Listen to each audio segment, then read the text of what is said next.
What's going on, you guys? Joe Poppy here, and welcome to my first ever Persona video. First thing that would be great to talk about is the Persona 5 Phantom X game, currently in beta, only available in Korea, Japan, and Taiwan. Or I'm sorry, not even Japan, in China. So this Japanese game isn't even available to people in Japan right now. You can only get it through the betas. Luckily, it is accessible worldwide.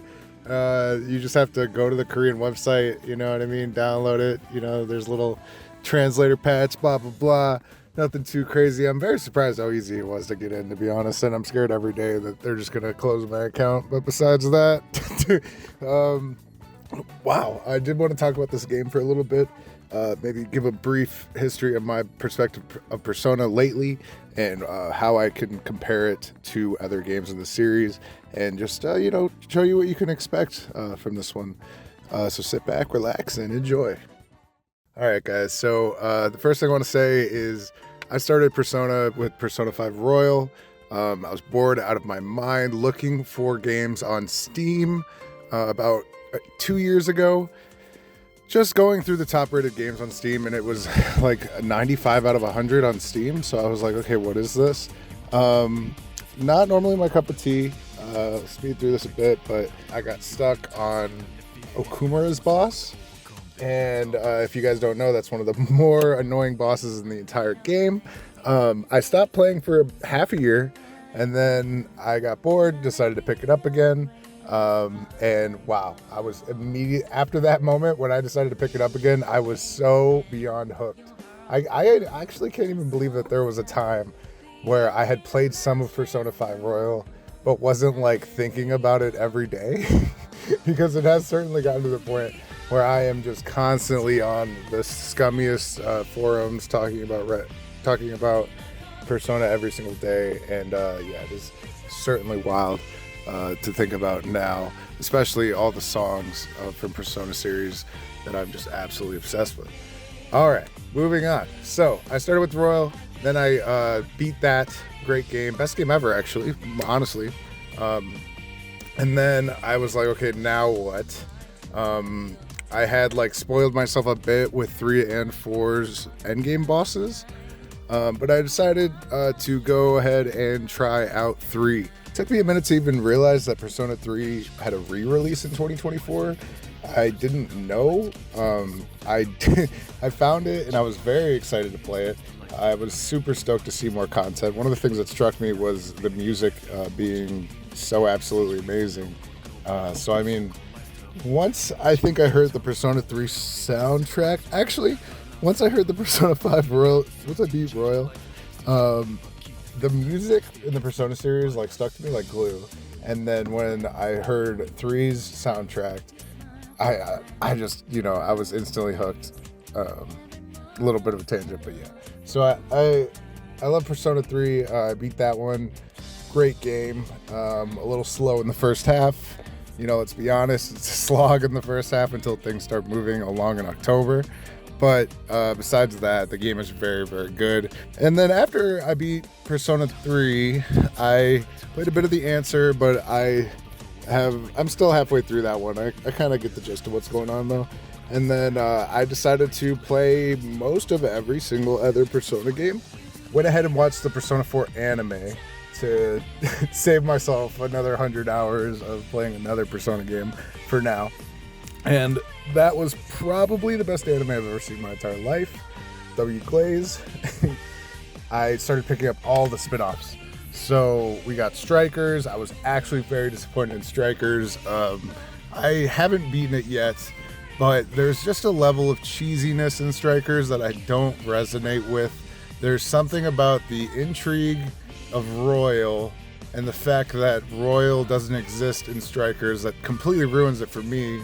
It just seems like it's just a little cookie cutter of a game. Like, the gameplay of Strikers is fun as fuck, but the story and the content to me just didn't have enough intrigue to hold me for Persona.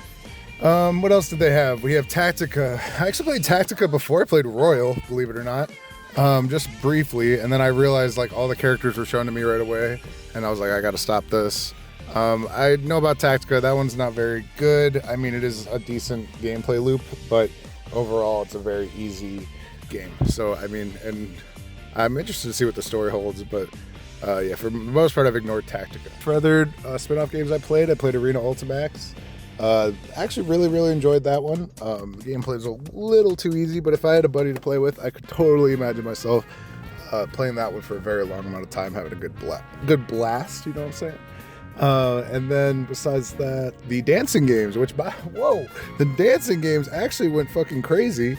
One of the better spin-offs in my opinion, at least Persona 3's and 4's dancing games. 5, it kind of just feels like a bunch of people are dancing. I don't know what it is with 5 spin-offs, but they just seem like, I don't know, some of the charm of like their friendship and shit is just gone. And I don't know what it is. It's just, I see these people dancing in 5 and I'm like, I don't know, dude. It just doesn't seem right. I don't know what it is exactly. If you guys maybe try to pinpoint that one for me in the comments, that'd be awesome. But yeah, no, the 5 dancing game did not hit like the other ones did. Maybe it was just the song wasn't as good as the 3 and 4s, right? But yeah, so the dancing games I was a huge fan of. And then I went nuclear after that. I was like, okay, I played all these fucking Persona games. What the fuck else do I have? And so, you know me, I pulled the emulator out on my phone and I got Persona Q and Persona Q2 on there, as well as Persona 1 Remake and Persona 2 Eternal Punishment. Wait, hold on. Okay, there's so many fucking games here.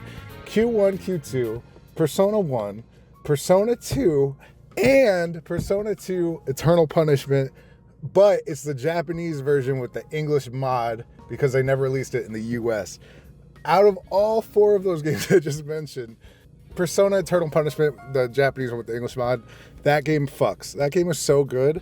I'm only like 40% through it right now. It is very difficult to get the material needed to fuse personas at first, but it is a very fun Persona game. I had a lot of fun with that one. Q1 and Q2, very good, very charming. I really like Q1. The soundtracks on Q1 and 2 are just so great. I mean, gameplay a little bit left to be desired, but as for like the concept of it and what they were trying to put out for a 3DS game, like fuck yeah, that game was fucking great. So with all that in mind, how does Persona 5X compare to all these other great games, and what does it do worse and what does it do better? Let's start with the worst, because I mean, you know, let's not sugarcoat it. This is a gacha game. They want you to get material to level up your personas, as well as your like teammates' skill level, as well as their weapon level, as well as there's like a subset of stats to boost their stats. There's a whole bunch of mechanics in Persona 5X that just are a completely different gameplay loop. So yeah, you get a stamina bar. It refills every day. You can use most of the stamina bar to level up a few people in your party a day. You can also play. So like, I don't know, there's this stupid stamina system in Persona 5X that it just can't be in a future installment. Like, it can be in this game. They've done it already. It's here. We have it now. But if this is in Persona 6, it's over. And honestly, like, I don't think they will. But it's really not a good sign. I do think they'll probably make enough money from this game to not want to do it, but they always could do it. So with that being said, let's hope for the best. Hopefully the best is ahead of us, not behind us, right? So that is the biggest thing. Not only do you have to level up your skills with the stamina, and your character levels with the stamina, and all your confidence character levels with the stamina, but you also have to get new personas with the stamina. So they give you like a list of personas you can fight, and you get like a 1 in 8 chance to get the persona if you beat them. And then there's a pity system. If you like miss 8 in a row, you for sure get them. This is bullshit. Just taking away the talking to demons, gaining your new Pokemon. Like, this is like a mechanic, a feature that is pivotal to Persona, and it's just gone. Sometimes you may fight some low-level personas in the palaces and mementos, and they will, join you. I am thou, thou art I. However, it is for the most part bullshit, and they are all like bullshit low level personas that do that. So it really isn't great. That's the biggest gripe with the whole game for me. Waking up, emptying out the stamina, and then feeling like, okay, now what? I've emptied out my stamina. I can't really level up more till tomorrow unless I play the game, which has somehow become the perspective I've gained actually for this. So for context, I'm 30 days in to Persona 5X, and almost nonstop. It's been really fun. I'll be honest. I've had a blast. I haven't played this much of a Persona game since 3, and so I'm having a really good time with Persona 5X. And why is that? It's because they actually did put a lot of content into this game outside of the gacha bullshit. There is not a full story, but there is about 3 chapters of a story. The 3rd chapter in itself felt like 3 chapters, so there is that going for it. Very long amount of story content there. And there are tons of side content, tons of confidants to hang out with. All of them have ranks. I haven't finished any of them yet. I'm only on, I think the highest rank confidant I have after 30 days is like rank 13 out of 20. I believe it's rank 15 to finally become best friends with them. Confidants are cool. There's actually some pretty decent confidants. Like, I would say out of all the confidants I had, there's like 3 in my mind that were actually really great. So, the confidants, save the really good content for Persona 6, fine. But there is a lot to do there. All right, so we talked about the story and the confidants. How is the actual gameplay? I think the gameplay in this game is a huge step up, aside from the actual leveling mechanics that I addressed earlier. We have a lot of quality of life features, from times 3 speed to we have auto battling. We have just a lot of quality of life things. I think the biggest thing I noticed was in Persona 3 Reload, the whole game you can literally just tap the RB button to get the assist key, and that key will basically switch you to the most convenient move or the best move that attacks a weakness that an enemy has for you. In this game, that is not there. The auto battler will do that for you for sure, but I do appreciate not having to click RB throughout the entire game. There's a lot of choosing the right characters and teammates in order to win easier. That is definitely one of the bigger mechanics in the entire game. There are some psychic weakness monsters that you're going to want to fight, but there aren't many psychic characters in the game. So that's one of the things, is like, oh, you have to fight like the psychic optional boss. Do I want the points? I can't really beat him right now because I don't have a good psychic persona myself or a teammate with one. So it's things like that like kind of dictate the gameplay loop for this game. And I do actually really like it. Like I said, 30 days in, and I've had a blast. It's definitely by far on the level of a mainline Persona game in terms of gameplay. Do appreciate that. Now, little features that I really liked. There is an autosave functionality in this game. Click Alt F4 on my computer right now, and I will be exactly where I was in the game for the most part.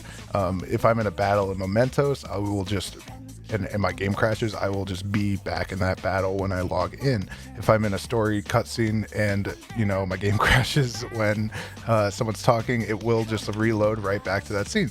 And I think that is one of the best features in the entire game, especially from a game like Persona, where you're constantly worried about saving and you're constantly save scumming or whatever. This does take away save scumming, although it doesn't feel like there is much to want to save scum for. There has been a few times with confidence I've said the wrong thing, sure. Besides that, there's really not too much loss there. And I just think that's great that I don't have to worry about that anymore. I think that's phenomenal. As you can see, they have some expanded areas as well, like Kichijoji's even been expanded. Basically, any location, for the most part, has had some sort of touch up to it. You can tell this is Kichijoji here, but there's actually a whole alleyway down there you can walk down. Very thoughtfully increased. Also, on top of the expanded areas, we also have new mini games in the game. I wanted to bring this up because one of the mini games is actually fucking amazing. It is basically the Persona dancing games mini game in a mini game here. No one is dancing, unfortunately. It is at Jazz Club or something like that. So so you are just like playing on a guitar, but it is basically a nice little rhythm game with, you know, a lot of great Persona songs. You know, huge disappointment that there's not more. It's the one thing about these. You have like the best songs in gaming history, and you only have like 20 songs in your rhythm game. You know what I mean? And like maybe 7 of them are actual bangers, and the rest are kind of like, I mean, they're not bad, but dude, they have so many good songs in these series, and they just don't use them. So I mean, there's that. But I mean, I do have a blast playing that minigame. That's very welcome. I'm excited to hopefully continue seeing that in Persona 6. And now just for like the whole package, like, what are you getting here in the end? Are you actually having a fun time? How does it compare to like the mainline games and things like that? I think that it is the next best thing to a mainline game. If you haven't played, or if you've already played Royal and you've already played 3 and you've already played 4, I mean, this is like the best you can get. Q was very close, but the gameplay's a little too tedious. Q2, you don't have to talk about it. Like the Q series was very close, but the gameplay was just too tedious. The older Persona games, Persona 2, Persona 1, these are way too tedious nowadays. The quality of life features in this game just blow it out of the water, obviously. If I'm to compare these, like how peak is Persona 5X in relation to every other Persona game ever made, I'm gonna have to say it is it's either the 4th or the 5th best Persona game ever made, which, as I already told you, there are a lot, so that is quite the compliment. This is close, you know what I mean? This one was close to beating. So like number 1, I'm gonna have Royal. Number 2, I'll have Persona 4. 3 is Reload. 2, and then at 4, it's a toss-up between this game and Persona 2 Eternal Punishment for me. It's hard because Eternal Punishment is its own full game without Gacha Slot. If this didn't have Gacha Slot, and this was its own Persona game, straight to the letter, everything was grinded up the normal way, then I would absolutely have this as my 4th favorite Persona game. But because it's not, and because you need to use stamina just to fucking do shit, yeah, I'm gonna have this one at number 5. I do think this is like way better than Q, way better than any of the rhythm games, way better than Strikers. Just, I mean, maybe Persona 3 Portable is like a more thoughtful spin-off, you could say. They definitely put a lot of effort into that, but this game definitely has what you'd expect and what you'd enjoy out of every Persona game. And honestly, I'm super stoked for it to go global, although I know I'll lose all my characters if I create an account, so hopefully I can like use some of these characters that I got over there, because I'm gonna definitely miss these guys. And speaking of the characters, actually, the character selection in this game is fucking amazing. You have like well over 20 characters in this game to play as, to use as your confidence. And now we're talking from like, you get Haru, right? Now imagine you got like 10 more people after Haru in Persona 5 Royal. You have so many options here. They threw in the entire cast of Persona 5 into this game, and these characters are so strong and powerful that you're just glad to see them. Like, you get Makoto and she's out there on her motorcycle and she just absolutely destroys someone, and you're like, damn, like, holy shit, like this character is fucking strong. So I mean, I really do appreciate making them feel powerful. Soon they're going to add Persona 3 Reloads cast, which is like a fever dream to me. I mean, getting Makoto, the other Makoto in there, is just going to be absolutely bonkers. It'd be so funny though if they didn't include Makoto. but but yeah, no. And then way down the line, they said they're going to release Persona 4 characters as well. And to be honest, I can't see that. Like, I mean, for some reason, Persona 3's cast I can see fitting in, but Persona 4's cast, I mean, the remake for Persona 4 is probably going to be out by the time that drops, because that's a whole nother video though. Real quick before I go, I just wanted to say there are a few game modes I didn't talk about in this game. There's a lot of challenge modes, as you can see from the screen. There's even this like roguelike mode here. I think when they add P3, they'll add some sort of like Tartarus mode. Just like a lot of fun things to do here outside of the story mode itself. So even though like I have gotten to the end of the story that's provided. I still have a lot to do, and a lot of fun things to complete. So I mean, there is that going for it. Plus, they will be adding new content to the game, which is fucking awesome. But dude, I do appreciate you guys checking out this content. If you liked it, please like that motherfucking video. Slap that bitch with your forehead, like my boy says. Thank you for watching. Check out my other content on my channel. I'll have some more Persona content on the way. Love you guys. Peace.